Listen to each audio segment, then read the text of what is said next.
Alors, Boker Tov tout le monde, et nous sommes, vendredi matin, et nous avons une très très belle paracha qui nous attend, Bezrat Hashem, paracha de Pinhas, avec énormément d'enseignements, et Bezrat Hashem, dès qu'on ne peut pas tout couvrir, il est impossible, mais on va choisir quelques points qui sont extrêmement importants pour nous, pour comprendre, pour retirer quelques leçons. Alors la paracha commence par Vaidaber Adonai Moshe lemor Pinhas ben Elazar ben Aaron HaKohen et Shivet Hamati me'al ben Israël bekaneo et kinati betocham velo chiliti et ben Israël bekinati. Qu'est-ce qu'il dit le pasuk? Pinhas ben Elazar ben Aaron HaKohen. Alors qui c'est d'abord ce Pinhas? Pinhas, c'est le fils de Lazare. Qui c'est Lazare? C'est le fils d'Aaron HaKohen. Oui, et qu'est-ce qu'il a? Eh bien, Hakadosh Baruch Hu témoigne sur lui ici. Heshivet Hamati. Hakadosh Baruch Hu, il dit, il a... qu'est-ce que c'est Hema? Hema, c'est la colère qui vient. Quand la colère, elle sort, alors elle frappe. Hakadosh Baruch Hu témoigne que Pinhas, il a arrêté la colère, elle a fait demi-tour, elle est retournée dans son coffre. Elle est restée là-bas.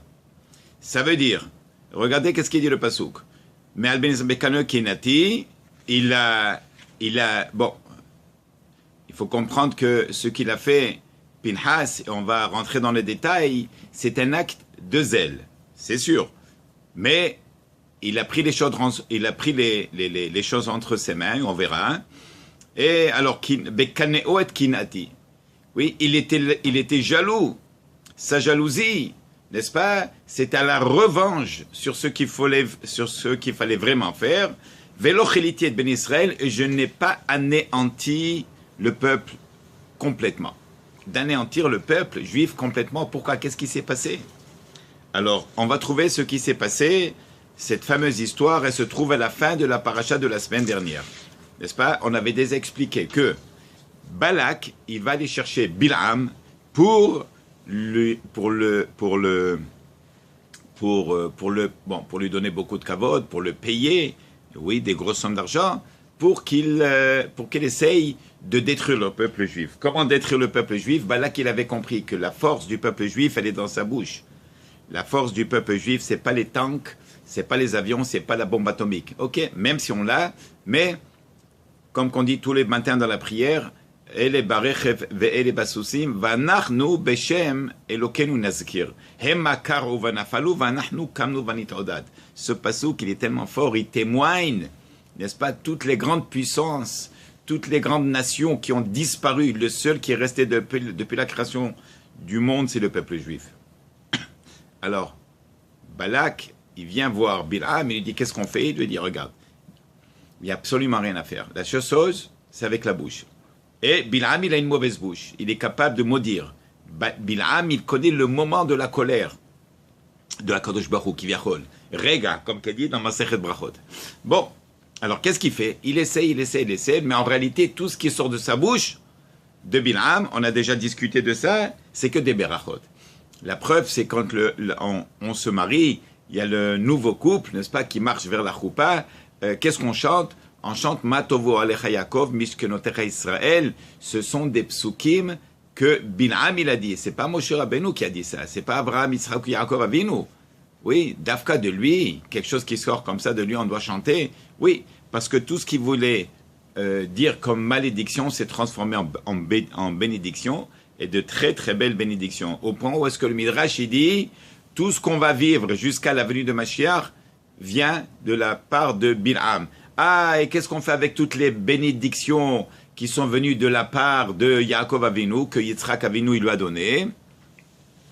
Il dit, ça c'est les Atid Lavo. Ça c'est déjà la venue de Mashiach. Bon, ça nous donne un petit peu une idée de la force, n'est-ce pas, de la parole de Bilam. Alors, on a des bénédictions. Mais Balak, à un moment donné, il dit, mais alors qu'est-ce que tu vas faire? Retourne chez toi, on n'a rien fait. Tu n'as pas le kavod que je voulais te donner, l'argent que je voulais te payer, oublie tout ça, tu n'as rien fait, retourne chez toi. Bilam, il lui dit, attends une minute. Tu sais qu'est-ce que tu peux faire? Il lui dit, le Dieu de cette nation, il déteste le débauche. les relations interdites. Ça, c'est une chose que je n'accepte pas. Il lui dit, alors qu'est-ce que tu veux faire? Il lui dit, regarde, tu vas faire. Comme on a déjà mentionné, il lui dit, tu vas ouvrir des magasins, un après l'autre. Devant du magasin, tu vas mettre les femmes les plus vieilles que tu as, les plus moches. Elles ont de la marchandise en avant. Quand les Juifs s'approchent, parce qu'ils sont toujours en train de faire du shopping, ouais, ils sont toujours, c'est des grands consommateurs, les Juifs, alors ils vont venir. La vieille dame, quand elle voit un Juif, elle lui dit, ah, ça c'est pas pour toi, ça, je sais que vous aimez des belles choses. Viens à l'intérieur, tu vas voir là-bas, dans mon entrepôt, j'ai des choses magnifiques. Il y a des belles soies que vous aimez. Il y a la belle laine que vous aimez, vous les Juifs. Il y a le beau coton, le coton égyptien. Il y a le lin à l'intérieur. Et dès que le Juif rentre à l'intérieur, il y avait une jeune fille qui l'attendait, oui, qui était mal habillée. Et puis, dès qu'elle rentrait, d'abord, la première chose, elle lui verse une coupe de vin. Et qu'est-ce qu'il dit le Midrash? Nichnas yain.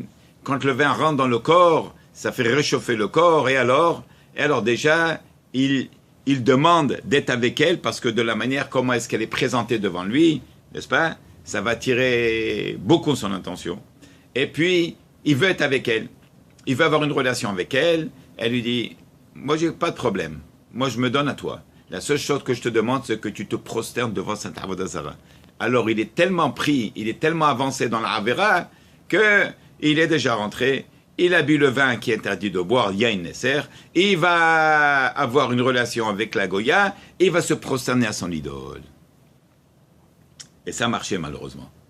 Combien de personnes sont mortes? Il y a eu 24 000 personnes qui sont mortes, mais uniquement de la tribu de Shimon. Et pourquoi de Shimon? Parce que le Midrash raconte que le chef de tribu de Shimon, donc ce qu'on va faire, on va expliquer l'histoire, après on va revenir dans les psukim.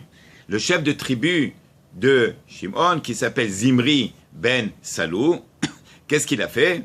Il est venu, quand Bilam, il a lancé l'idée, alors Balak, il prend sa fille, la princesse, Balak c'est le roi, et il est déjà mafkirota. Il lui dit, vas-y, toi tu vas donner l'exemple à tous les jeunes filles. Déshabille-toi et marche et essaye d'attirer le maximum d'attention des hommes. Alors lui, qu'est-ce qu'il fait? Lui, il a vu, lui qui est le prince, Shimon ben Salou, il voit la princesse. Il lui dit, toi tu es princesse, moi je suis prince, toi tu m'appartiens, personne ne te prend. Et il la prend et il amène à Moshe Rabbeinu, il dit, Zo muteretli, est-ce qu'elle est permise à moi d'être avec elle, je vais avoir une relation avec elle? Moshe Rabbeinu lui dit, non, ça sourd. Il lui dit, ah bon, ça sourd. Et toi, tu peux marier la fille de Yitro. Ah, ça, toi, tu peux le faire. Hasve Shalom, regardez la chutzpah. Et là, Moshe Rabbeinu, avec la colère, il perd la halacha. Il ne sait plus quoi répondre. Qui est à côté de lui? Pinhas. Qui c'est Pinhas?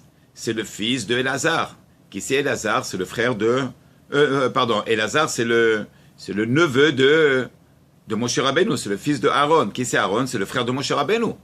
Alors voilà que le fils du neveu de Moshe Rabbeinu, oui, il dit à Moshe Rabbeinu, mais Moshe Rabbeinu, est-ce que tu nous as pas enseigné tel et tel halakha que Kanaim Pogimbo, qu'un homme qui va avec une femme qui est interdite pour lui, une Goya, alors Kanaim Pogimbo, oui, on a cette obligation de le tuer même, de lapider, Kanaim Pogimbo. Moshe Rabbeinu lui dit, celui qui a livré le télégramme, eh bien lui, il doit l'exécuter. Alors là, qu'est-ce qu'il fait Pinhas? Il prend la lance et il va y aller où est-ce que cet acte, elle prend place. Alors il faut juste utiliser l'imagination. Shimon, c'est la tribu qui est celle qui appartient. Vous devez savoir qui c'est Shimon. Shimon, au début de la Bible, on trouve l'histoire que la fille de sa sœur a été violée. Alors Shimon, par la colère, il prend Lévi, Shimon et Lévi, les deux ils rentrent, ils vont détruire tout un pays. Ils vont le détruire, ils vont tout tuer, ils vont raser tout le monde. Il n'y a pas de pitié. Alors sur ça, il dit, lui Shimon, lui qui était canaille, ben canaille, lui qui avait cette jalousie, qui avait le zèle de prendre la revanche sur quelqu'un, comment est-ce que lui fait une chose pareille? Bon, alors il a fait maintenant cette avéra. Maintenant, Pinhas, lui, doit rentrer. Et lui, le chef de tribu, il a toute une armée autour de lui. Des centaines de milliers de personnes autour de lui. Et comment tu vois? C'est comme si quelqu'un, Chazvé Shalom, il dit, il veut arriver devant le président des États-Unis, et il rentre, et personne ne le voit, il va le rentrer, Chazvé Shalom, il le descend, et il sort comme si rien n'était, personne ne l'a vu, ni vu, ni connu. C'est ce que Pinhas y fait. Il rentre, il va traverser les centaines et des milliers de personnes qui sont autour de lui, il va rentrer dans la tente, il le trouve en train de faire l'acte, et avec sa lance, il va les transpercer, et il les lève, et il sort avec les deux sur la lance, et il les a tués, et personne ne dit rien. Mais c'est quand même incroyable. Alors, voilà que ça, c'est ce qui est arrivé. Maintenant, on va revenir au psukim, parce que de s'étaler sur tous les miracles, comme qu'il le ramène ici le Ben Ishai, dans les commentaires sur la Gemara de Sanhedrin, n'est-ce pas? Alors, il ramène ici tous les détails.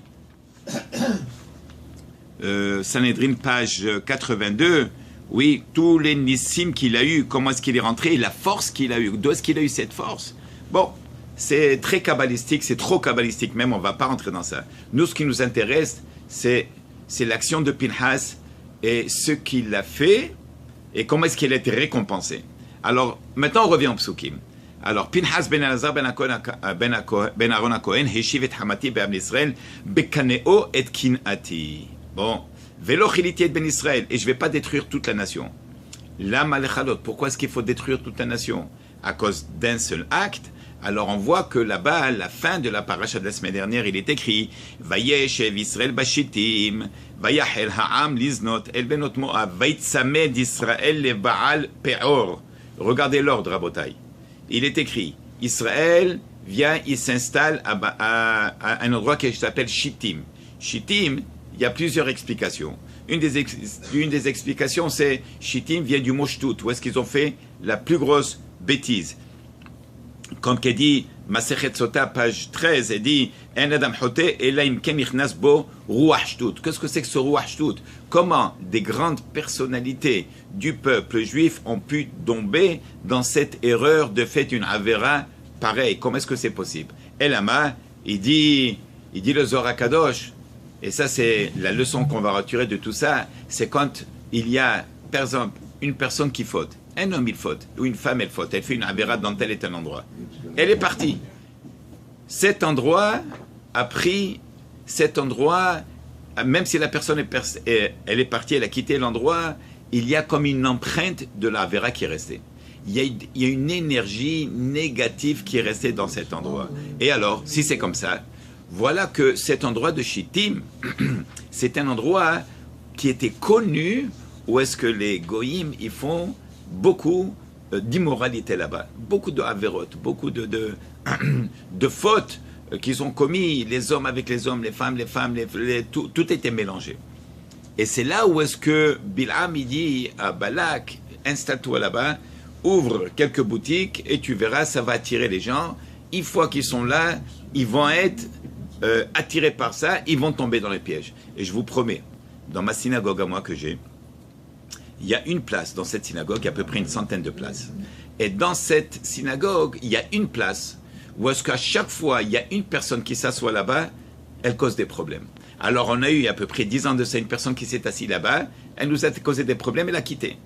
Elle est partie ailleurs, dans une autre synagogue. On n'a rien dit, on n'a pas demandé qu'elle quitte. Une autre personne est venue qui cause des problèmes, où est-ce qu'elle a trouvé sa place? Dans le même endroit, c'est incroyable. Elle aussi, elle est partie, elle a quitté. Une troisième personne, qui vient de quitter, ça fait maintenant 3 semaines, elle nous a causé énormément de problèmes, et aussi dans le même endroit. Tu vas dire quoi? Est-ce que c'est un endroit qui a une malédiction? C'est pas question de malédiction. Un endroit où est-ce qu'on a fait des avérotes, même si la personne est partie, l'avéra, l'empreinte de l'avéra, elle reste là-bas. Oui. Il dit le Zohar Kadosh, tu peux avoir parfois un tzaddik. Oui, il étudie, il fait la Gemara, il sort du cours, il marche, il passe par l'endroit où est-ce qu'il n'est jamais passé. Et il a dans sa tête la Gemara, il est en train de répéter la Gemara et tout ça. Et là, soudainement, il y a des mauvaises pensées qui lui passent dans la tête. Il dit, c'est pas possible, mais qu'est-ce qui m'arrive? Pourquoi? Parce que dans cet endroit même où est-ce qu'il passe, il y a eu quelqu'un qui est passé, qui a fait des avérotes et qui a laissé là-bas l'empreinte de cette avéra. Alors maintenant, vous allez comprendre le pasouk quand il dit, qu'est-ce qu'il a dit le pasouk? Vayeshev Israël Bashitim. Israël, ils sont installés Bashitim. Qu'est-ce que c'est Shittim? C'est l'endroit où est-ce qu'ils ont fait la shtout. Vayahel Ha'am Liznot. Qu'est-ce que c'est Yahel? Yahel, c'est le chant Hulin. Oui, ils sont sortis de la Kedusha, ils ont fait quelque chose qui est pas Kadosh. Après, Liznot, El Benot Moab, qu'est-ce que c'est Liznot? C'est carrément se prostituer. Et après, une fois qu'ils ont fait ça, Vaïtsameh d'Israël et Baal Peor. Là, ils se sont attachés, les Tzamet, ça veut dire ils se sont attachés à Baal Peor. Qui c'est ce fameux Baal Peor? Vous devez savoir que Baal Peor, c'est une Avodah Zarah. Maintenant, cette Avodah Zarah, qu'est-ce que c'était? C'est une Avodah Zarah qui est la plus dégradante possible. Il y a des Avodah Zarah où est-ce que les gens ils offrent des fruits et des légumes. Genre, bon, il y a un Avodah Zarah qui va leur donner Parnassa, Chas v'Shalom, une Avodah Zarah qui va donner des enfants à une femme qui ne peut pas enfanter. Cette Avodah Zarah, c'était de venir devant elle et de faire ses besoins, numéro 2, oui, pas l'urine, le numéro 2, de faire ce besoin devant elle et sur elle, sur cette Avodah Zarah. Et pourquoi quel genre d'Avodah Zarah ça? Ça veut dire que l'Avodah Zarah même, cette idole, elle indiquait au monde qui veulent venir la servir, regardez, vous pouvez tout faire sur moi, vous pouvez me dégrader. Pourquoi? Parce qu'il n'y a pas d'Avodah Zarah, il n'y a pas de pouvoir, il n'y a aucun Dieu qui a de pouvoir. Vous êtes libre à faire ce que vous voulez, vous avez le droit de vous exprimer, vous avez le droit de fréquenter qui vous voulez, de la manière, vous pouvez vous habiller quand vous voulez penser ce que vous voulez, vous pouvez fréquenter ce que vous voulez, ça peut être un homme avec un homme, femme, mélangé avec les animaux, faites ce que vous voulez. Et malheureusement, Rabotai, ça, c'est ce qui se passe dans notre génération. Et on se pose la question, comment c'est possible? Quoi? Jusqu'à là, d'enlever toutes les barrières complètement, n'est-ce pas? Et de dire que même à Jérusalem, volontairement à Rabim, il y a là-bas des grandes parades d'homosexuels et des lesbiennes. Alors où est-ce qu'on va aller avec tout ça? Et c'est ça c'était le but de cette Avodah Zarah, d'annuler tout pouvoir. Il n'y a pas de pouvoir, il n'y a rien, personne n'a aucun pouvoir. Oui, et d'aller jusqu'au but où est-ce que vraiment on enlève toutes les barrières, tout est permis. Et ça, ça veut dire c'est ce qu'on vit aujourd'hui, c'est ce qu'on vit. Et là, c'était dur. Pinhas ne voulait pas accepter ça. Pinhas a dit, s'il n'y a personne qui va le faire, je vais le faire. Ça s'appelle un grand Kiddush Hashem. Il est parti, il a transpercé le grand Nassi, le grand chef, oui. Et il a sorti avec la Nekiva qu'il a fait, il dit le Zohar Kadosh, la Avera d'aller avec une Goya est tellement grave que cette Avera, elle va suivre la personne, même dans Olam Haba, et elle est attachée avec lui comme une chienne noire, Rabotai. Cette Avera, elle ne s'efface jamais, sauf si l'homme, il fait une grande teshuva avant de quitter ce monde. Ça, c'est un. Numéro 2, qu'est-ce qu'Akadosh Baruch Hu lui a fait? Comment est-ce qu'il a récompensé Pinhas? Il a récompensé par une vie éternelle. Pinhas-hu, Eliyahu, c'est ce qu'on chante. Kohen la el Elionu, Pinhas-hu, Eliyahu. Ça veut dire que, et on le chante aussi les samedis soirs, il est ramené dans tous les midrashim. Et alors, qu'est-ce qu'il lui a donné à Kadosh Baruch Hu? Il lui a donné une vie éternelle, où est-ce qu'il ne meurt jamais. Pinhas ou Eliyahu? Pinhas devient un Navi. Et regardez qu'est-ce qu'il dit ici. L'ochelité de Israël, Bekilati, l'ochelité Ahad Misraël. En réalité, combien de personnes sont mortes à cause de cette Avera? 24 000 personnes sont mortes, mais uniquement de la tribu de Shimon, parce qu'ils avaient fait l'Avera. Bon, maintenant, il va dire ici, Nimtzet alamet, shehashavat ahema, le fait que Pinhas, il a pris les choses entre ses mains et il a arrêté l'épidémie qui est sortie pour détruire Haz Shalom tout le peuple juif, alors Garma Kiyuman chez l'Israël, ça fait que le peuple juif va continuer à exister. Parce que le fait que Pinhas, il a pris les choses entre ses mains et il est parti punir sur place la personne et il lui a rendu une grande il lui a rendu une grande faveur, il lui a fait une grande faveur quand il a tué sur place. Il l'a tué sur place, mais il lui a donné accès à Olam Haba, parce que s'il ne serait pas puni, il n'aurait eu ni ce monde et ni le monde à venir. Alors, Imaneken a eu Kalim, Vimken, Pinhas, Garam, l'Israël, Orech Yamim, Ushnot Haim. Grâce à Pinhas, ils ont eu, Akash Baruch a donné la longévité au peuple juif. Meotozman ad sof olam. Veotan shanim, en lem sof et tachlit. Ulchach, sacha, lihyot, ve'en tachlit, mida, keneged mida, le'el tachlit. Vezeo mida, keneged mida. Ki Pinhas ze Eliyahu. Et alors, comme que Pinhas, il a fait que l'épidémie s'est arrêtée, et grâce à ça, Dieu a accordé la longévité à tout le peuple juif, au lieu de, Hazve Shalom, de les anéantir à cause de 3 vérotes, du vin interdit qui est fait par des goïms, la relation interdite avec des goyotes, et de se prosterner à l'idole. Vient Pinhas, il tue celui qui a fait la vera, et là, quand je lui dit, Natati lecha et beriti shalom ad olam. Comme que toi, tu as fait que le peuple juif va continuer à vivre grâce à ton acte, eh bien toi aussi, tu auras mida kenegid mida, mesure pour mesure, je te donne la vie éternelle. Et là, Pinhas, il devient Eliyahu, et c'est lui, comme il dit le Zohar Kadosh, il viendra très bientôt, Bezrat Hashem, pour annoncer la Géoula. Baruch Adonai l'Olam, Amen, Amen. Alors voilà, s'il vous plaît, n'oubliez pas de partager avec les amis. Shabbat Shalom à tout le monde.